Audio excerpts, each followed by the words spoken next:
어떻게 하면 영단어를 빨리 효과적으로 많이 외울 수 있을까?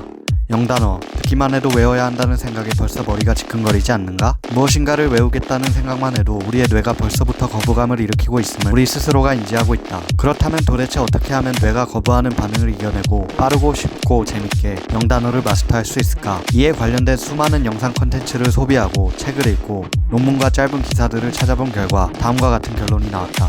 절대 단기간에는 영단어를 마스터할 수 없다.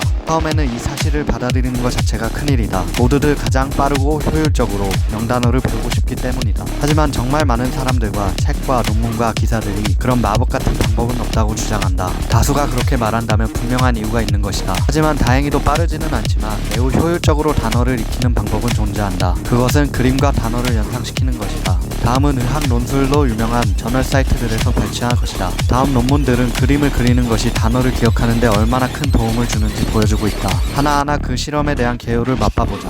Creating a recollection-based memory through drawing. 그림을 그리는 것은 정보를 기억하는 데 대체로 도움을 준다. Drawing experts have better visual memory while drawing. 무언가를 외울 때 그림을 그리는 사람은 그림을 그리지 않는 사람보다 더 시각적인 정보를 잘 기억한다. The effect of drawing on memory performance in young children. 3세, 4세, 5세, 6세 아이들 중 어떤 사건에 대해 그림을 그린 아이들이 단순히 사건에 대해 말로 설명한 아이들보다 정보를 더 많이 기억한다. The surprisingly powerful influence of drawing on memory. 그림 하나는 1000개의 단어보다 가치 있다. 즉, 그림을 그려서 정보를 기억하는 방법은 다른 어떤 기억 방법보다 더 많은 정보를 얻을 수 있다고 저자는 말하고 있다. 이렇게 간단하게 그림을 몇 개 그리는 것만으로도 우리는 정교하고 시각적인, 즉 통합된 정보를 얻을 수 있다. 이는 또한 개인의 기억력 향상에 도움이 되며 심지어는 치매 환자에게도 효과적인 방법이 될 수 있다고 주장하고 있다. 지금 나오는 그림은 실제로 내가 영단어를 외우면서 그려본 그림이다. 귀엽지 않은가? 이 방법을 씀으로써 다른 어떤 단어를 외우는 방법보다 가장 기억에 잘 남고 있음을 몸소 느끼고 있다. 예를 들어 amphibian. 여러분은 이 뜻이 무엇인지 아는가? 아마 한국에 살고 있다면 들어보기 어려운 단어일 것이다. 이 단어의 뜻은 양서류이다. 양서류? 한국어로 들어도 무슨 의미인지 한 번에 확 와닿지 않지 않는가? 양서류의 뜻을 사전에 검색하면 다음과 같이 나온다. 무슨 말인지 바로 이해가 되는가? 아마 머리가 아플 것이다. 자, 그럼 이번에 그림을 보고 다시 외워보자. amphibian. 무엇이 연상되는가?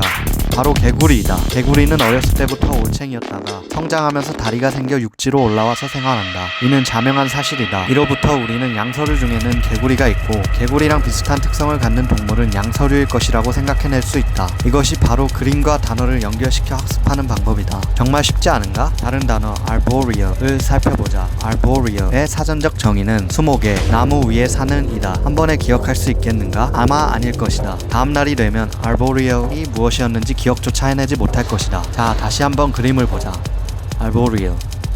보이는가? 귀엽고 깜찍한 코알라와 원숭이가 나무 위에서 놀고 있다. 여러분은 이 그림만 봐도 이제 자동적으로 arboreal이라는 단어가 생각나게 될 것이다. 오늘 한번 arboreal을 노트에 적고 노트 옆에 조그맣게 나무에서 놀고 있는 귀여운 동물들을 그려볼 것을 추천한다. 다음날 아침 arboreal이라는 단어를 보면 바로 나무와 동물들이 생각날 것이다. 이처럼 단어 옆에 나만 알 수 있는 그림을 작게 그리는 것만으로도 여러분은 예전보다 훨씬 더 많은 영단어를 외울 수 있을 것이다. 정말 믿음이 가지 않는가? 아직도 잘 이해가 되지 않는다면 그림이 얼마나 많은 정보를 기억하는데 도움을 주는지 체험해보자. 이 실험은 아이디어와 가치를 전파하는 유명한 포털 사이트 테드에서 한 강연자가 실제로 한 실험이다. 다음 그림을 보고 자신의 노트에 따라 그려보자. 그리고 각 위치에 어떤 물체가 있었는지 기억해보자. 1번은 사람, 2번은 나무, 3번은 토끼, 4번은 보트, 5번은 버스, 6번은 물고기, 7번은 집이다. 다 그린 뒤에 자신이 그린 그림을 10초 동안 살펴보자. 혹은 시간이 없다면 화면에 나오는 그림을 10초 동안 살펴보자. 자, 이제 각 위치에 어떤 그림이 있었는지 대답해보자. 3번에는 무엇이 있었는가? 사람인가? 버스인가? 답은 토끼이다. 그렇다면 1번에는 무엇이 있었는가? 물고기인가? 아니면 다른 무엇인가? 답은 사람이다. 당신은 이 실험을 하면서 정확히 어떤 위치에 어떤 그림이 있었는지 쉽게 기억할 수 있다. 이처럼 그림을 그리는 방법은 처음에는 시간이 걸릴지 몰라도 정보를 기억하는 데 매우 효과적인 방법이다. 만약 당신이 무엇인가를 평생 동안 기억하면서 사용하고 싶다면 그것에 대한 자신만의 그림을 그려보는 것을 강력히 추천한다.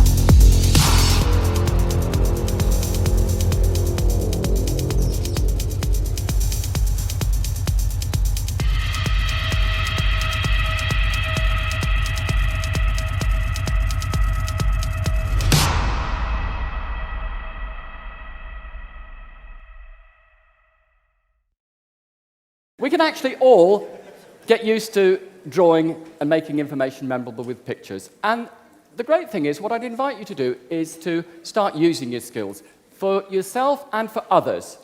You might have children, friends, or colleagues, and you could help them to use drawings to make learning memorable. Because after all, we're all lifelong learners, and the ability to draw can really expand our learning potential. So I'd invite you to get your drawings out there and spread the word that when we draw, we remember more.